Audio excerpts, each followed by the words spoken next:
Yeah. I'll learn this to do it a few times. My bio forgot to mention that I am also madly in love with all of you. And I should also mention that Brent, the last reader, and I have books for sale at the table by the door. You can talk to us on your way out if you like.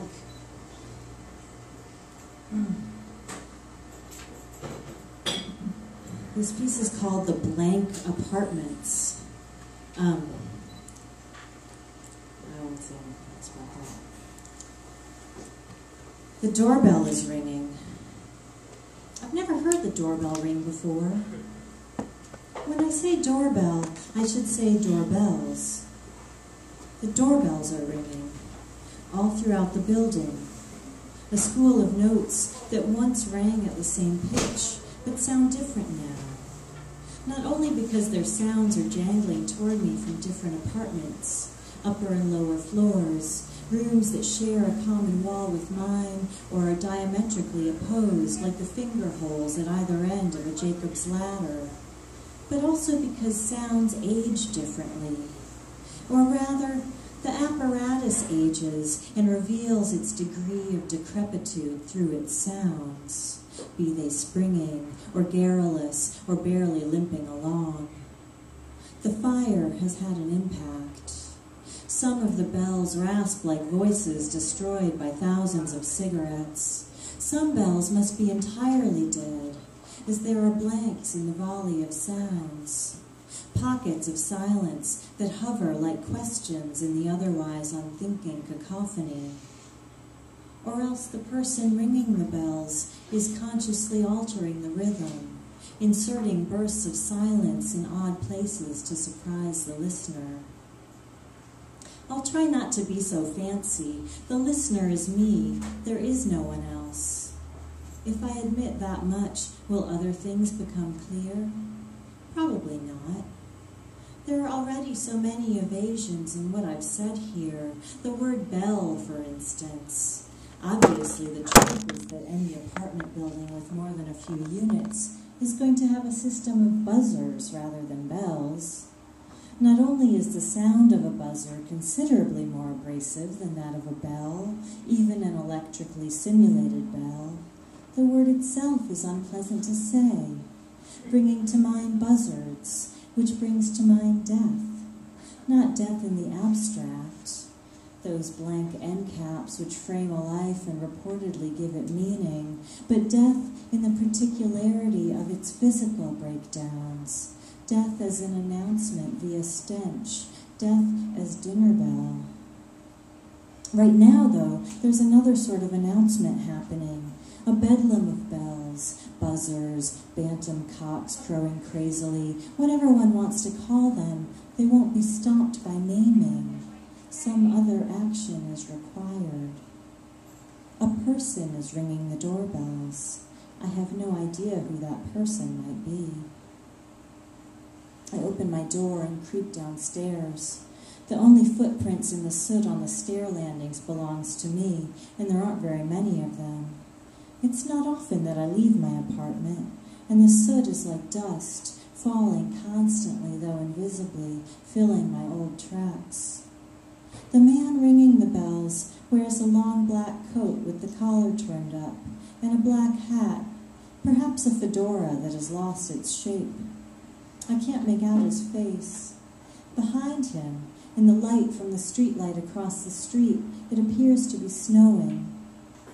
He's turned slightly away from me, facing the grid of doorbells, punching at them with the naked tips of his 2 middle fingers, but in rapidly deteriorating order, as if he is losing hope.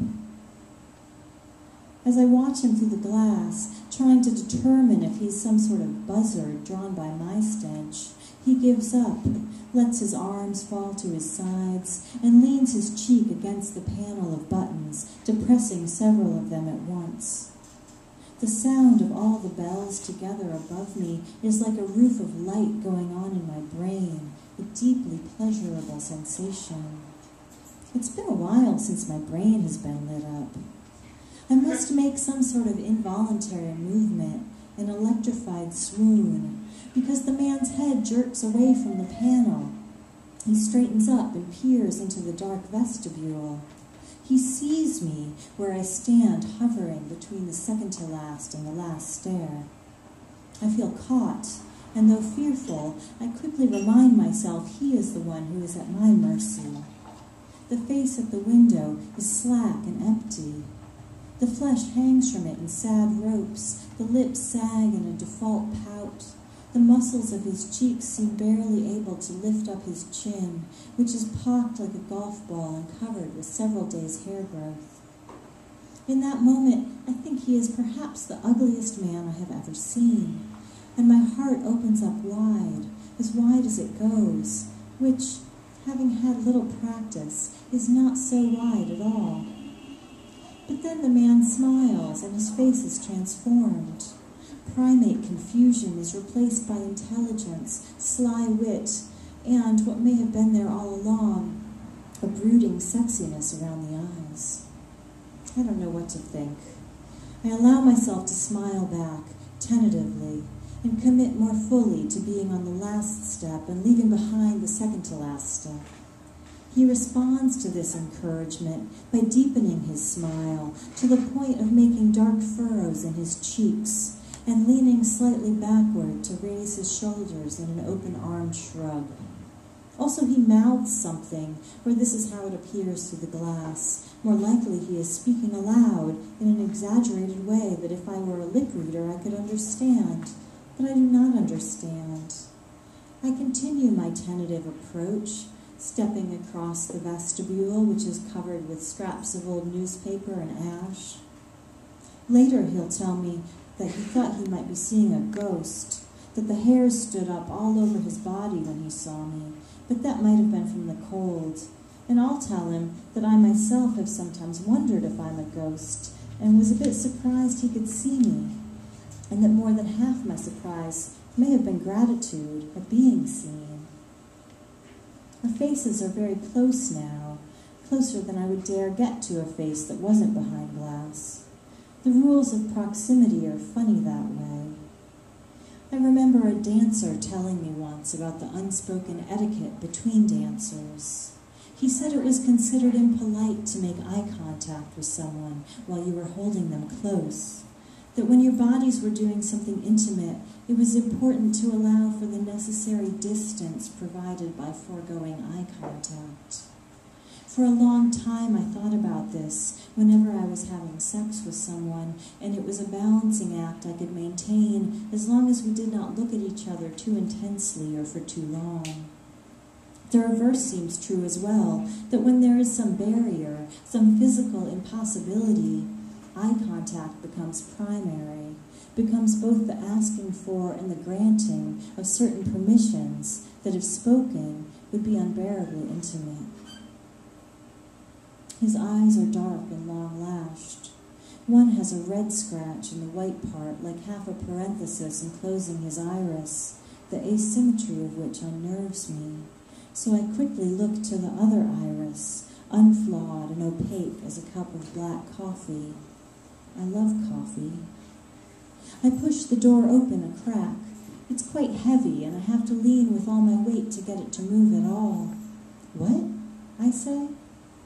Cold air rushes through the gap. I feel it on my breastbone and realize I'm still in my slip. Why didn't I at least grab my bathrobe? And then I remember it burned last month beyond repair. I forgot my keys, the man says, and shrugs again. Thank God you were home. Oh, I say. My voice sounds to me like one of the cigarette-smoking doorbells, rough from disuse. His hand reaches for the brass door handle, which he holds just firmly enough to take the weight of the door off my shoulder, widening the gap by an inch. Almost involuntarily, I step back from the cold air, and he opens the door and steps through it. Brr, he says. Now that we're in the same room, I can't look him in the eye.